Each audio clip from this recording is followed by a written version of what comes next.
Bonsoir, bienvenue sur Horreur à la carte. Partageons quelques histoires ensemble en explorant ce recueil et délectons-nous de cette angoisse.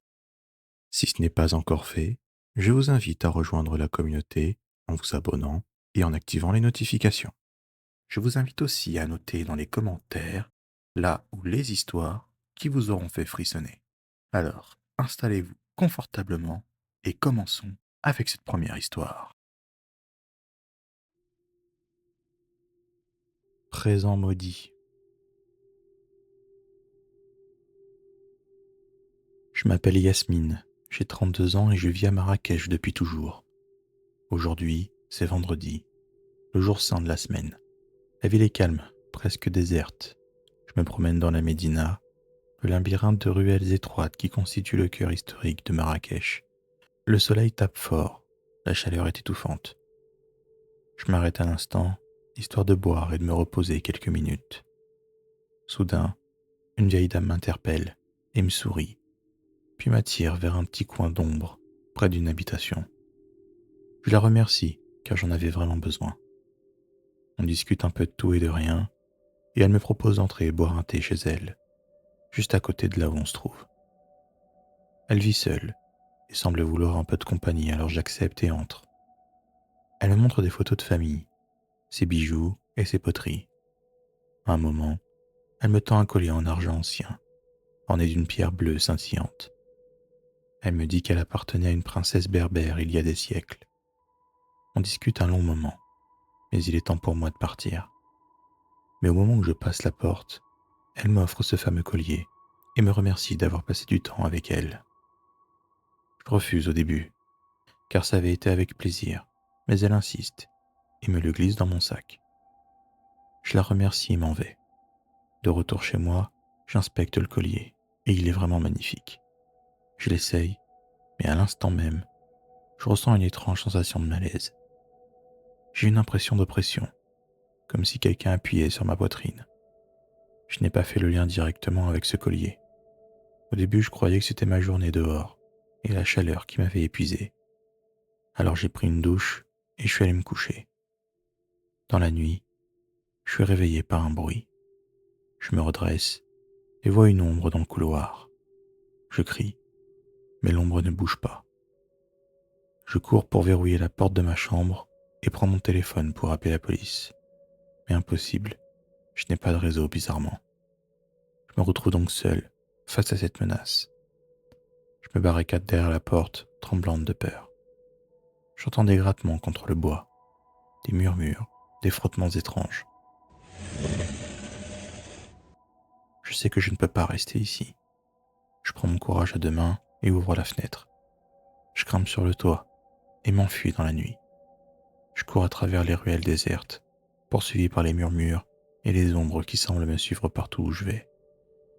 Je ne sais pas où aller. Je suis perdu et terrifié. Soudain, je tombe sur une petite mosquée. La porte est ouverte. J'entre et me réfugie dans un coin. Je suis épuisé et terrorisé, et je me sens un peu plus en sécurité ici. Un vieil homme barbu me regarde avec compassion. Il me demande ce qui se passe. Je lui raconte tout. Les murmures, les ombres, la terreur qui m'envahit. Le vieil homme me dit de ne pas m'inquiéter et que je suis en sécurité ici. Mais il me dit que le collier que je porte est maudit.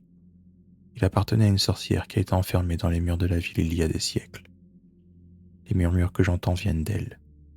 Quand j'entends ça, j'arrache ce collier de mon cou et le jette au sol. Le vieil homme le ramasse et me donne une amulette en pierre, puis me récite des prières. Je sens une chaleur se répandre dans mon corps. Les murmures s'estompent, les ombres se dissipent. Cet enfer est enfin fini. Le vieil homme me raccompagne chez moi à l'aube. Je le remercie de m'avoir aidé. Je sais que je n'oublierai jamais cette nuit terrifiante et que le collier restera à jamais un souvenir cauchemardesque. Mais j'ai compris une leçon. Ne jamais faire confiance à un inconnu.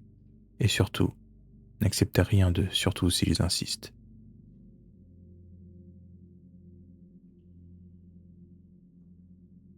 Le coffre aux poupées. Je m'appelle Aïna, j'ai 17 ans et je vis à Cusco au Pérou. J'ai grandi dans les ruelles tortueuses de la ville, imprégné des légendes et des traditions ancestrales. Ce jour-là, c'est le jour de la fête de la Toussaint. La ville est en effervescence. Les rues sont décorées de fleurs et d'offrandes. Les gens défilent en costumes traditionnels, chantant et dansant au son des flûtes et des tambours. Je me promène dans le marché artisanal, attiré par les stands colorés des vendeurs ambulants. Les senteurs d'épices, d'encens et de fruits exotiques me transportent dans un autre monde. Soudain, je tombe sur une petite boutique, remplie d'objets anciens et poussiéreux. J'adore chiner, alors je fouille, parmi les bibelots et les statuettes. Dans un coin, un petit coffre en bois sculpté attire mon attention.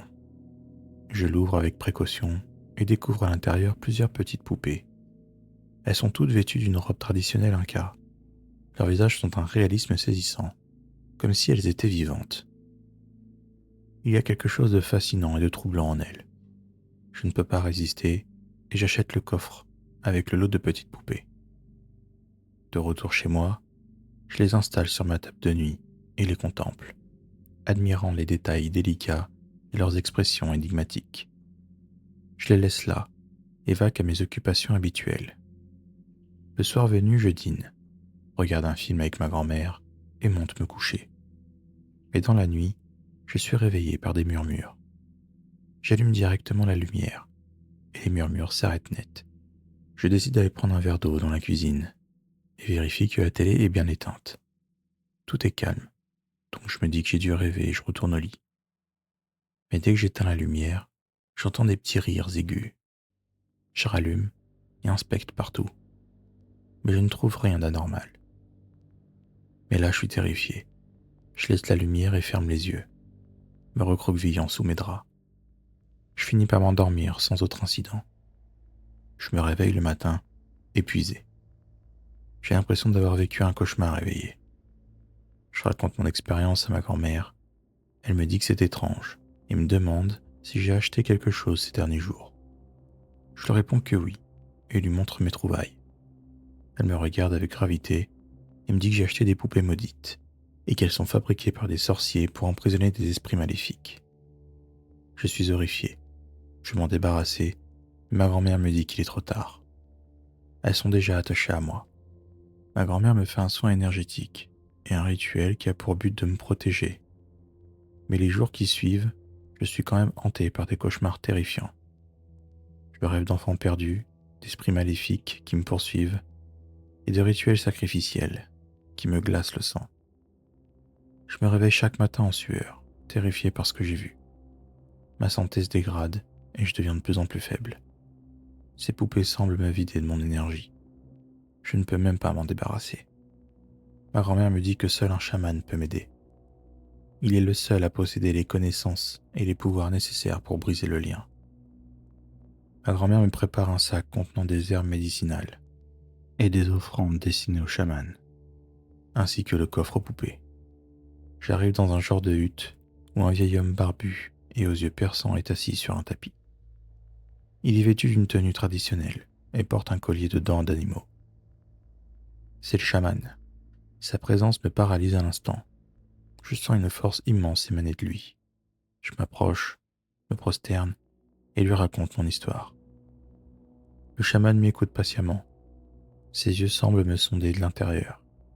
Il me dit que ces poupées sont possédées par les esprits d'enfants sacrifiés il y a des siècles, lors d'un rituel païen. Ils sont remplis de colère et de souffrance, et ils cherchent à se venger du monde des vivants.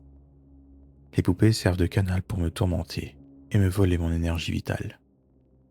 Le chaman me dit que c'est puissant, mais qu'il peut briser le lien que ces poupées ont avec moi, à l'aide d'un rituel ancien.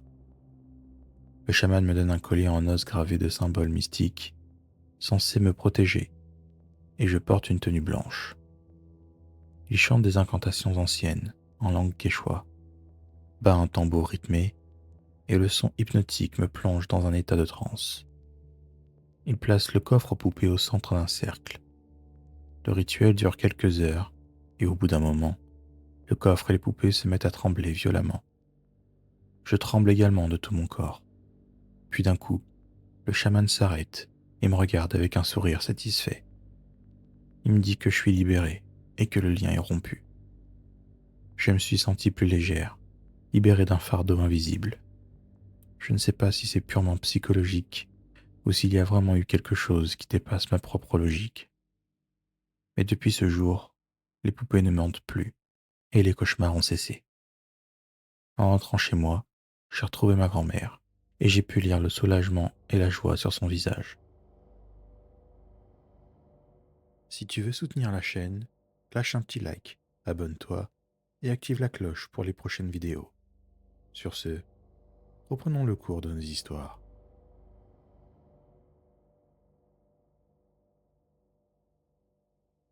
La voix du tunnel.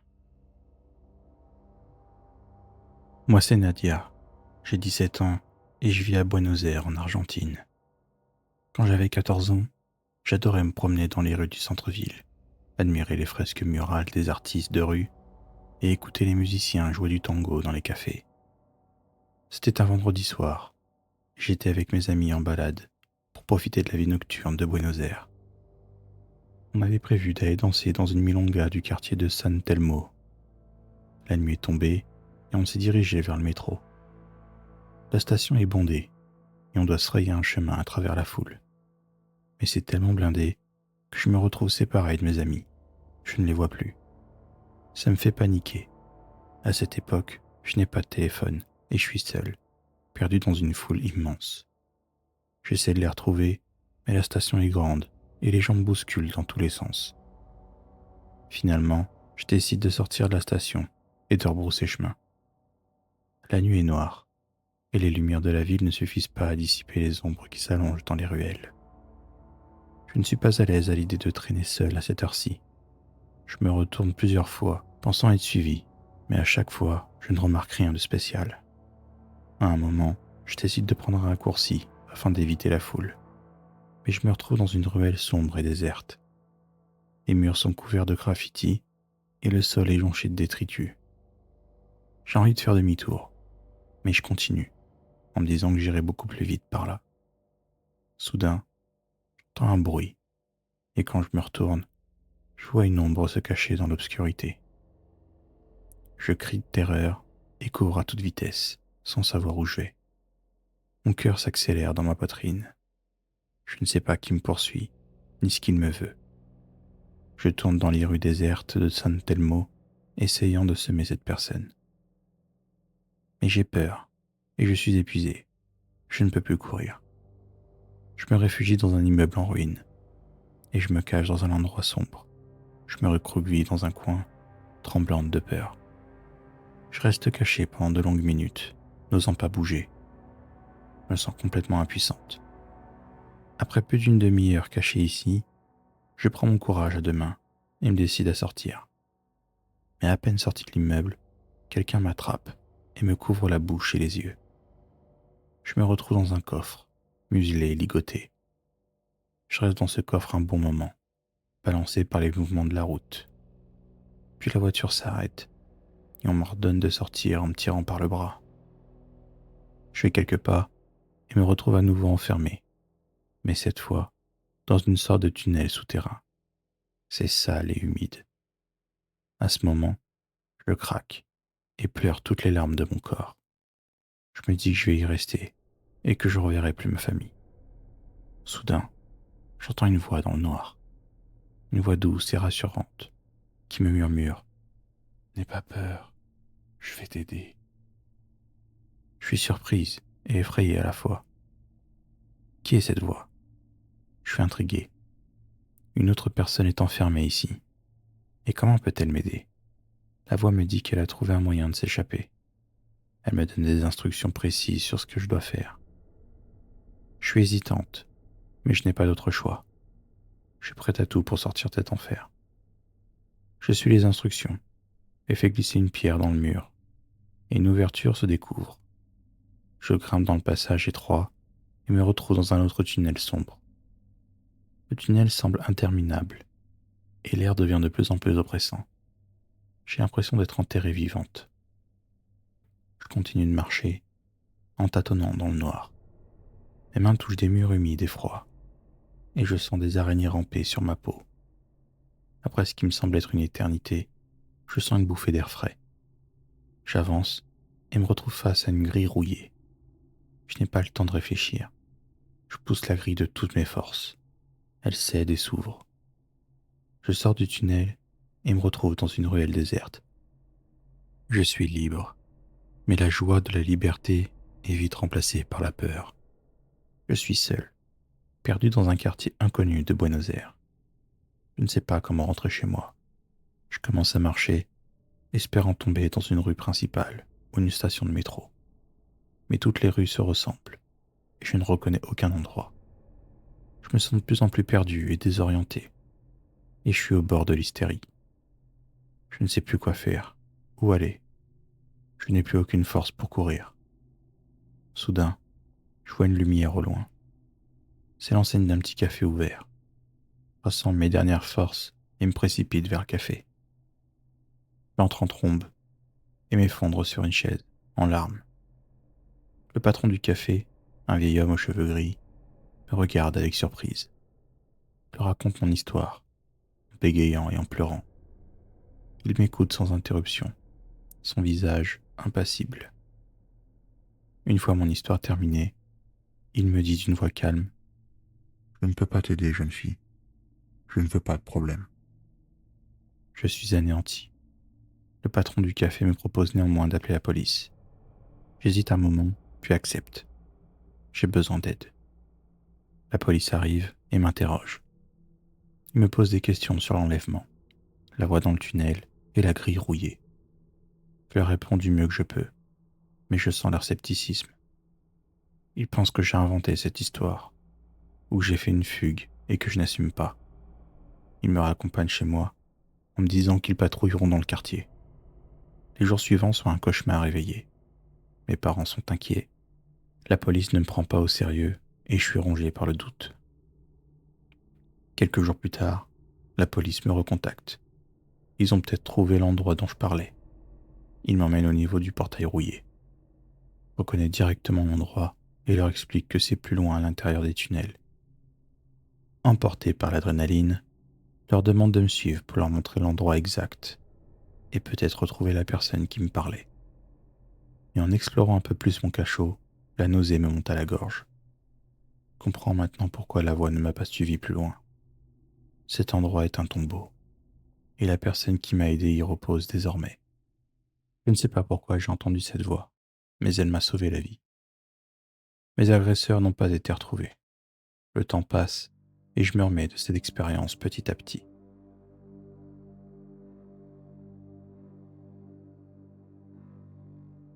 Obsession numérique. Salut, moi c'est Sana. J'ai 16 ans et j'ai toujours été une âme solitaire, préférant le monde virtuel à la vie réelle. Bruxelles, ma ville natale, me semblait parfois trop grise, trop monotone. Alors que sur les réseaux sociaux, j'avais trouvé mon refuge, mon havre de paix. C'est là que j'ai rencontré Théo, un garçon charmant et attentionné, avec qui j'ai rapidement noué une amitié virtuelle intense. Au fil des jours, nos conversations se sont multipliées, passant des heures à partager nos rêves, nos secrets et nos peurs les plus intimes. Il est devenu mon confident, mon épaule sur laquelle pleurer, la personne qui me comprenait le mieux. Je me sentais de plus en plus lié à lui, comme si nos âmes étaient connectées par un fil invisible. Mais un jour, Théo a changé. Ses messages, autrefois remplis de tendresse et de bienveillance, ont vrillé en une possessivité inquiétante. Il me surveillait constamment, commentant mes publications, likant toutes mes photos, me demandant des comptes rendus détaillés de ma journée. Au début, je trouvais son attention touchante, un signe de son attachement profond. Mais son comportement devenait de plus en plus oppressant, étouffant. J'ai essayé de lui parler, lui expliquer que j'avais besoin d'espace, mais il refusait de m'écouter. Il me bombarde de messages, m'accusant de le repousser, de ne pas l'aimer assez. Il menaçait même de se faire du mal si je ne lui donnais pas toute mon attention. La peur s'est emparée de moi. Je me sentais piégé, prisonnière d'une relation virtuelle devenue toxique. Je l'ai bloqué sur tous mes réseaux sociaux, espérant le faire disparaître de ma vie. Mais il a trouvé le moyen de me recontacter, en créant de nouveaux comptes, en me harcelant par email et en piratant mon compte Instagram. Ma vie est devenue un enfer. Je ne pouvais plus sortir de chez moi sans avoir peur de le croiser un jour. Il savait tout de moi, mon adresse, mon emploi du temps et mes habitudes. Je sursautais au moindre bruit, persuadé qu'il était là dans l'ombre, prêt à me faire du mal. Je vivais dans une angoisse permanente, hanté par son visage et ses messages obsessionnels. Un jour, en rentrant chez moi, j'ai trouvé une lettre anonyme glissée sous ma porte. En l'ouvrant, j'ai découvert une photo de moi prise à mon insu, avec un message glaçant griffonné au dos. « Pourquoi tu t'éloignes de moi? Tu m'appartiens. » À ce moment, je craque. Je ne peux plus supporter cette terreur quotidienne. J'ai décidé de porter plainte à la police. Mes parents m'ont accompagné en découvrant tout ça. Mais il est trop tard. Théo a tout supprimé. Il n'y a plus une trace de lui sur le net. Et il a supprimé tous les messages sur ses propres réseaux. Je suis anéanti. Je me dis que je suis à sa merci. Il continue son manège, mais prend bien soin de ne laisser aucune trace à chaque fois. Heureusement, quelques semaines plus tard, mon père a trouvé un boulot plus intéressant dans un autre pays. On a sauté sur l'occasion pour tout quitter ici et recommencer une nouvelle vie loin de tout ça. Aujourd'hui, j'essaie de reconstruire ma vie. Mais ce cyberharcèlement reste gravé en moi. Un rappel constant des dangers du monde virtuel. Mon témoignage est un avertissement pour tous ceux qui naviguent sur Internet, croyant y trouver refuge et des amitiés saines. N'oubliez jamais que derrière chaque écran se cache une personne réelle, capable du meilleur comme du pire.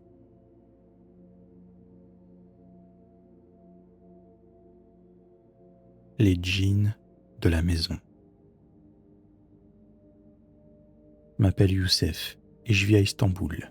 C'est dans cette ville fascinante que j'ai emménagé il y a quelques mois, attiré par son charme envoûtant et ses promesses d'aventure.